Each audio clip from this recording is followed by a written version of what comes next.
क्या आपने कभी पतले कागज को पानी में डुबोकर देखा है? आपने देखा होगा कि पानी उसमें ऊपर चढ़ता है। अब आप ऐसा कीजिएगा कि उसी पतले कागज के ऊपर एक शाही का धब्बा लगाकर पानी में डुबोइएगा। शाही के धब्बे को पानी की सतह से ऊपर रखना, फिर आप देखिएगा क्या होता है।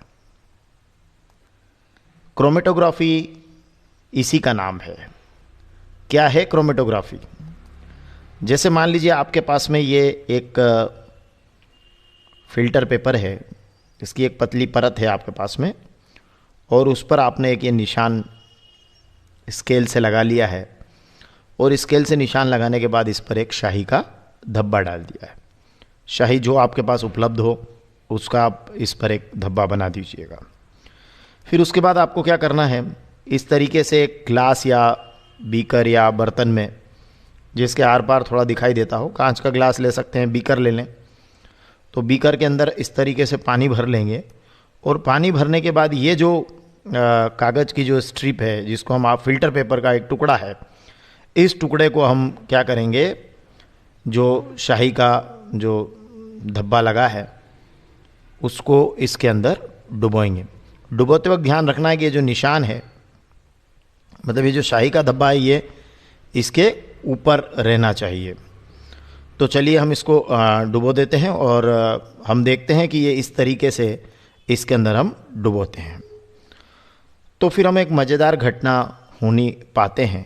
वो क्या होता है कि यहाँ से पानी चढ़ना शुरू होता है, और ये जो शाही का धब्बा है, इस शाही के धब्बे में से बड़े आश्चर्यजनक तरीके से अलग अलग रंग निकलना शुरू होते हैं, कलर निकलना शुरू होते हैं, और वो अलग अलग दूरियों तक जाते हैं, ऊंचाइयों तक जाते हैं। मतलब यहाँ से अलग अलग ऊंचाइयों तक जाते हैं।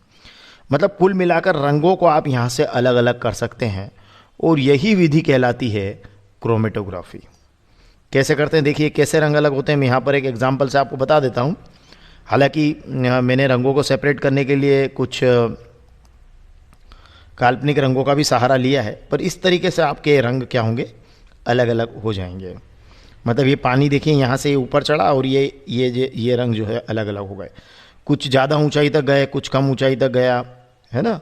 तो ये इस तरीके से रंगों का अलग होना कहलाता है क्रोमेटोग्राफी। और इसके बारे में आप थोड़ा सा देख लीजिएगा कि यहाँ आप सोच सकते हैं कि इस कागज़ को यहाँ टिकाया कैसे होगा, कैसे खड़ा किया होगा इसको।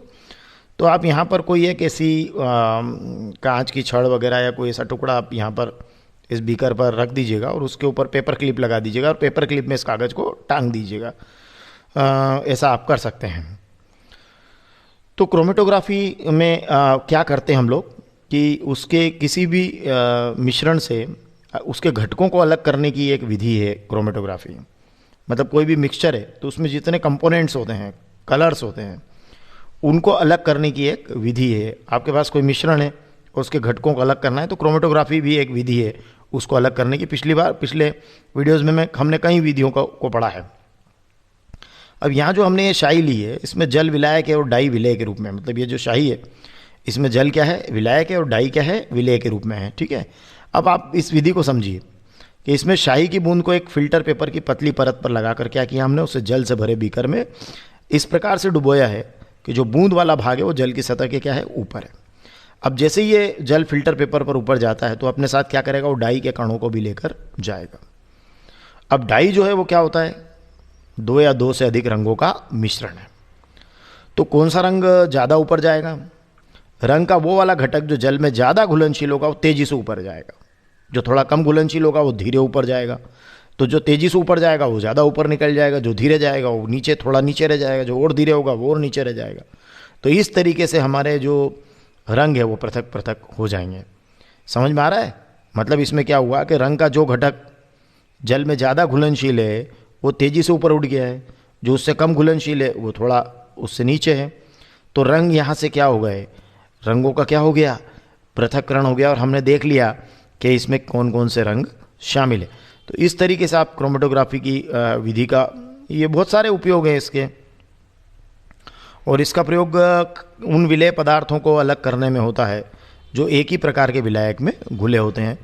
जैसे ये जल में घुले हुए जो विलेय पदार्थ हैं, डाइज वगैरह हैं, वो इनको आप अलग करने में इसका उपयोग करते हैं। तो महत्वपूर्ण रूप से इसके जो अनुप्रयोग हैं वो हैं कि डाई में रंगों को अलग करने में, जैसा कि अभी हमने देखा, प्राकृतिक रंगों से पिगमेंट जो होता है उनका नेचुरल जो कलर्स होते हैं उससे उनके पिगमेंट को अलग करने में, मतलब आप पृथक करने में तो तीनों जगह लिखेंगे, डाई में रंगों को पृथक करने में, प्राकृतिक रंगों से पिगमेंट को पृथक करने में, और रक्त से नशीले पदार्थ या ड्रग्स को पृथक करने में इसका उपयोग हम करते हैं। एक्चुअली क्या है कि जो ग्रीक में कोमा का अर्थ होता है रंग, है ना, तो इस विधि को सबसे पहले रंगों को पृथक करने में उपयोग में लाया गया था, है ना, तो इसलिए इसका नाम क्या पड़ा, इसका नाम पड़ गया क्रोमेटोग्राफी। तो ग्रीक में क्रोमा का अर्थ होता है रंग, तो इसलिए इसका नाम क्या पड़ा, क्रोमेटोग्राफी पड़ा। धन्यवाद।